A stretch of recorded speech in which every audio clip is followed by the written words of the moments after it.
오늘 말씀은 요한일서 3장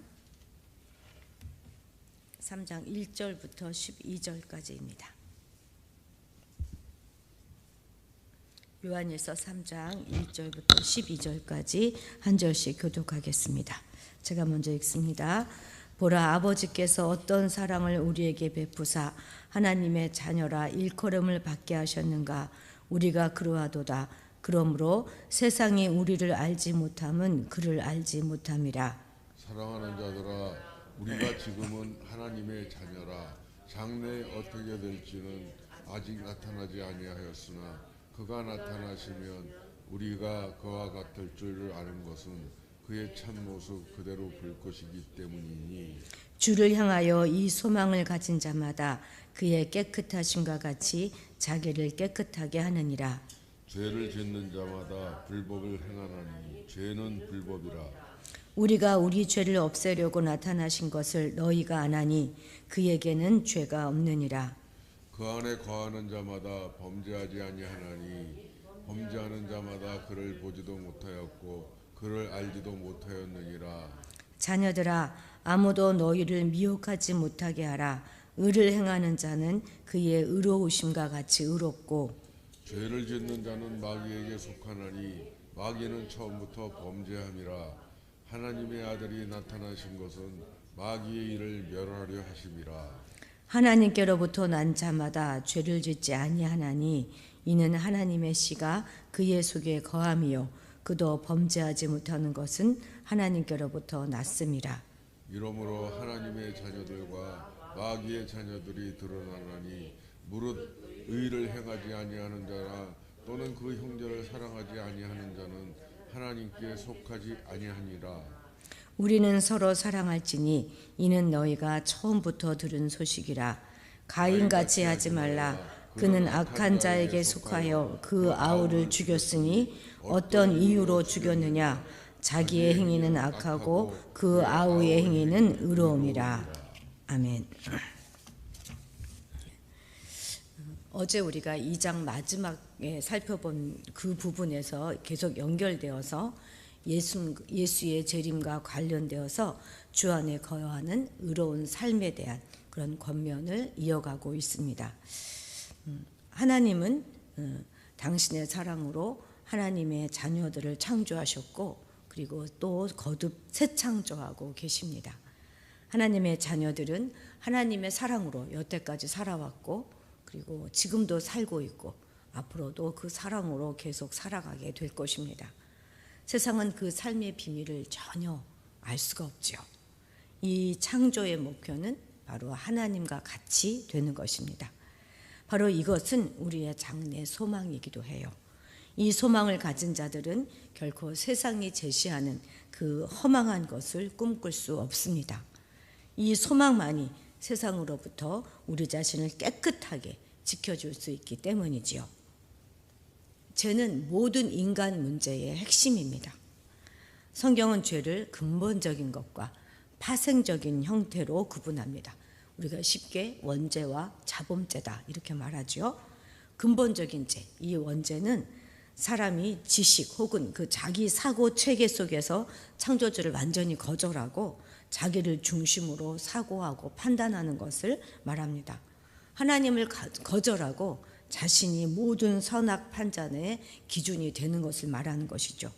그러니까 파생죄악 또 자범죄라고 하는 것은 자신을 중심으로 한 그 사고 체계의 그 사고 체계를 삶으로 표현해내는 것을 말합니다. 그 모습이 악해서 악이라기보다는 하나님과 상관이 없기 때문에 악인 것입니다. 이처럼 악은 철저하게 하나님과의 관계에서 기반한 그런 개념입니다. 죄에 대한 저자의 모든 설명은 바로 이 개념을 배경으로 하고 있습니다.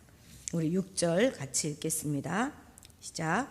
그 안에 거하는 자마다 범죄하지 아니하나니 범죄하는 자마다 그를 보지도 못하였고 그를 알지도 못하였느니라. 아멘. 여기서 범죄하다 하는 것은 현재형인데요. 헬라어 특성상 습관적으로 상습적으로 같은 죄를 반복하여 계속 범하는 것을 말하는 것입니다. 그런데 지금 무엇이라고 말하고 있습니까? 그리스도 안에 거하는 자는 범죄하지 않는다 이렇게 말하고 있습니다. 이 말은 전혀 죄를 짓지 않는다 하는 말이 아니에요.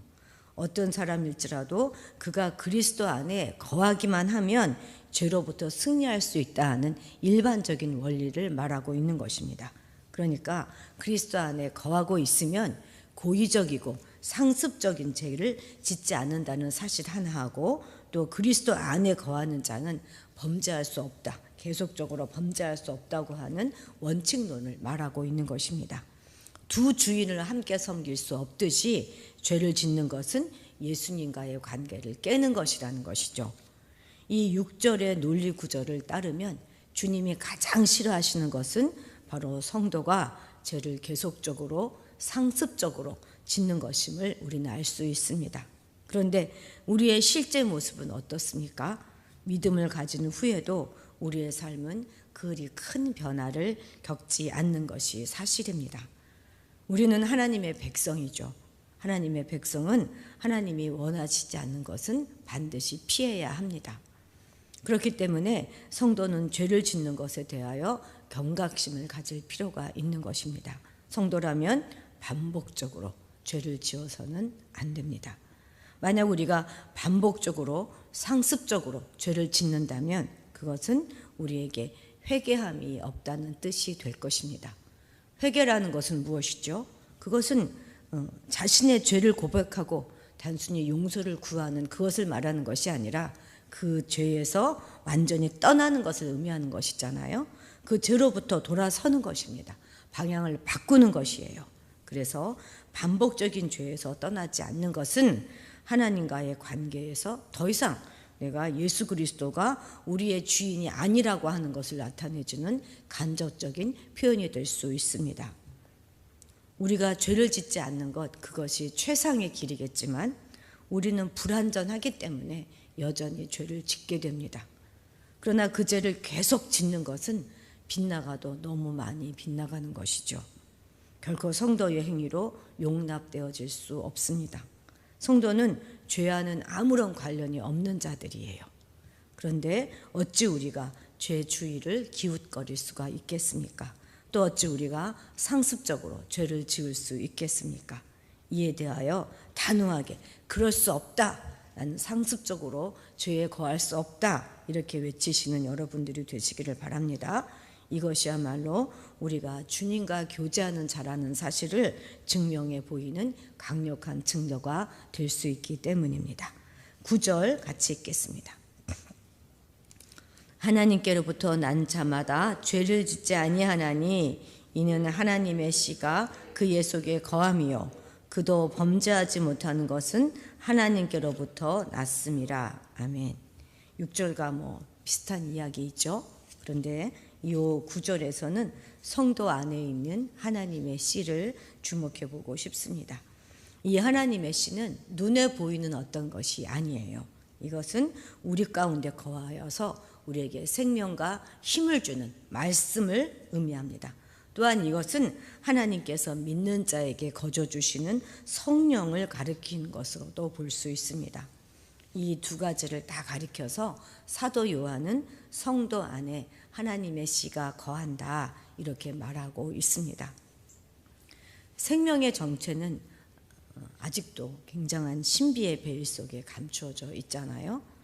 700여 년 전에 그 유적지에서 발견되었던 고려시대 그 연꽃 씨앗을 심었더니 마침내 그것이 발아에서 꽃을 피웠다 하는 것은 그 씨의 생명이 얼마나 놀라운 것인가 하는 것을 잘 보여주고 있습니다. 씨앗이 자신들이 자랄 수 있는 그 밭을 만나게 되면 그냥 자연스럽게 자라는 것처럼 하나님의 씨앗이 우리 마음 안에 거하게 되면 그것은 자라게 되어 있습니다. 그것이 바로 신비이죠. 하나님의 말씀이 영혼 속에 그 믿음이란 자궁에 심겨지면 결국은 반드시 새 생명이 탄생하게 되어 있습니다. 그래서 하나님의 말씀은 우리의 심령을 변화시키는 그런 씨앗과 같은 역할을 하게 되는 것입니다. 또한 하나님께서는 믿는 자들에게 성령이라고 하는 생명의 씨앗을 주셨어요. 이것은 우리의 의지에 따라서 주어진 것이 아닙니다. 우리가 부모님께 물려받은 그 성씨가 우리의 의지와 상관없이 받게 된 것과 동일한 원리입니다. 우리는 그저 질그릇 같은 존재입니다. 그런데 그 질그릇은 그냥 질그릇이 아니라 하나님의 씨앗을 담고 있는 질그릇이다 하는 사실을 잊지 말아야 할 것입니다. 이 보배를 잘 가꾸어 가는 것, 그것은 바로 우리의 의무입니다. 이 씨앗이 믿음이라고 하는 좋은 밭을 만나게 될 때 우리 안에 거하시는 하나님의 씨앗은 새로운 생명으로 돋아나게 될 것입니다. 우리는 모두 하나님의 씨앗을 가지고 있습니다. 말씀이 우리 마음판에 떨어졌고 또 하나님의 성령이 우리 가운데 거하고 계시기 때문이죠. 이 씨앗의 생명은 그 어떤 것으로도 막을 수 없습니다. 그래서 우리의 상황이 어떠하든지 우리 형편이 어떠하든지 우리가 그 상황에 집중하는 것이 아니라 그 씨앗에 집중해야 하는 것입니다. 우리가 그렇게 할 때 그 씨앗은 자라서 마침내 30배, 60배, 100배의 결실을 맺게 될 것입니다. 우리 11, 12절 함께 읽겠습니다. 우리는 서로 사랑할지니 이는 너희가 처음부터 들은 소식이라. 가인같이 하지 말라. 그는 악한 자에게 속하여 그 아우를 죽였으니 어떤 이유로 죽였느냐? 자기의 행위는 악하고 그의 아우의 행위는 의로움이라. 아멘. 앞에 2장에서도 그 형제 사랑의 주제를 다루었는데 여기서 다시 한번 또 다루고 있는 것은 이 주제가 신자의 삶에서 그만큼 중요하기 때문입니다. 또한 보다 근본적으로 교회 문제와 이 형제 사랑은 깊은 관련을 갖고 있기 때문입니다. 어느 교회든지요, 거짓이 들어오잖아요. 그럼 이 거짓과 진리, 비진리, 진리와 비진리의 그 분열이 발생하게 됩니다. 어렵게 해서 어떻게 해서 진리로 거짓을 해결하게 난 뒤에도 이 분열의 앙금은 여전히 남아져 있을 수 있기 때문에 깨진 관계를 해결해야 하는 그런 과제가 그 교회에는 남게 되지요. 이럴 때 최고의 방법은 형제 사랑이라는 것입니다. 그렇기 때문에 지금 거짓 교사와 죄의 문제를 언급하고 있는 그 문맥 가운데서 형제 사랑을 언급하고 있는 것입니다. 저자는 지금 동생을 시기해서 살인한 그 가인처럼 되지 말라는 그 권면으로 시작하고 있어요. 요한은 문답 형식을 사용하여서 가인이 아벨을 살해한 그 이유를 밝히고 있습니다. 그것은 바로 아벨의 행위는 의로운 반면 가인 자신의 행위는 악하기 때문이라는 것이에요. 가인은 형제를 형제로 보지 않고 자기 악을 투사하여 제거할 대상으로 바라보았던 것입니다. 그러니까 가인은 자신과 아주 대조적인 의로운 삶을 살고 있고 또 의로운 바른 제사를 드림으로써 결과적으로 자신의 악함을 더욱 드러나게 한 아벨을 살려둘 수가 없었던 것이죠. 그러나 그는 의로운 자를 죽임으로 자신의 악함이 더욱더 견고해지는 것을 경험해야만 했고 또 그로 인해서 완전히 하나님과 등질 수밖에 없었던 것입니다. 당시 교회 상황이 실제로 이만큼이나 적대적이었는가 하는 것은 우리가 분명하게 알 수는 없지만 살인이라고 하는 극단적인 결과를 포함하여 예를 든 것은 형제사랑에서 떠난 교회 문제가 결코 가볍지 않음을 우리에게 짐작하게 해줍니다. 오늘날도 교회 안에서 벌어지는 모든 문제는 정말 결코 가볍지 않습니다. 사도 요한이 교회 문제의 해결책으로 이 형제의 사랑을 강조하였다는 것은 오늘날 우리도 경청에 들어야 할 그럴 가르침입니다. 형제의 고통에 눈 감은 채 자기의 행복을 위해서 수단과 방법을 가리지 않는 것이 오늘날의 시대 정신입니다. 그러나 성도는 이 시대 정신을 거슬러 살아가는 자들입니다. 예배와 섬김의 본문을 가르치려고 하시는 하나님의 마음에는 관심이 없고 오직 자기 일가 갑으로서 대접받으려고 하는 생각뿐이라면 그는 분명 하나님의 자녀가 아니죠.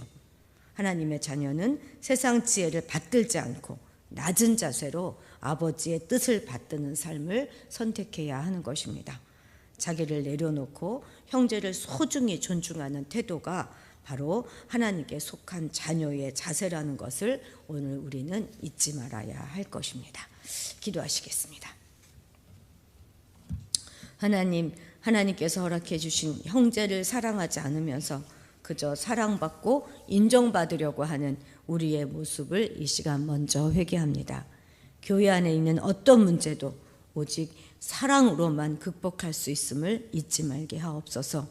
형제를 미워하는 자마다 살인하는 자라고 하는 주님의 가르침을 두려움을 가지고 듣게 하시고 이웃을 내 몸처럼 사랑하며 형제 사랑을 실천하는 자들이 되게 하옵소서. 질그릇에 지나지 않는 우리의 심령의 그릇 가운데 하나님의 생명의 씨앗을 허락하여 주시니 감사합니다. 우리가 이 씨앗에 집중함으로 이것이 잘 자라게 하여서 마침내 귀한 열매를 맺게 하시고 우리의 삶 가운데 늘 승리하는 자들이 되게 하옵소서. 하나님, 우리 안에 크든 작든 모든 상습적이고 습관적인 죄들에게 대하여 단호하게 대처하게 하여 주셔서 그것을 통해서 우리가 여전히 주님과 교제하는 그리스도임을 강력하게 증명하며 하루하루를 살아갈 수 있도록 도와주옵소서. 감사드리며 예수님의 이름으로 기도드렸습니다. 아멘. 오늘은 우리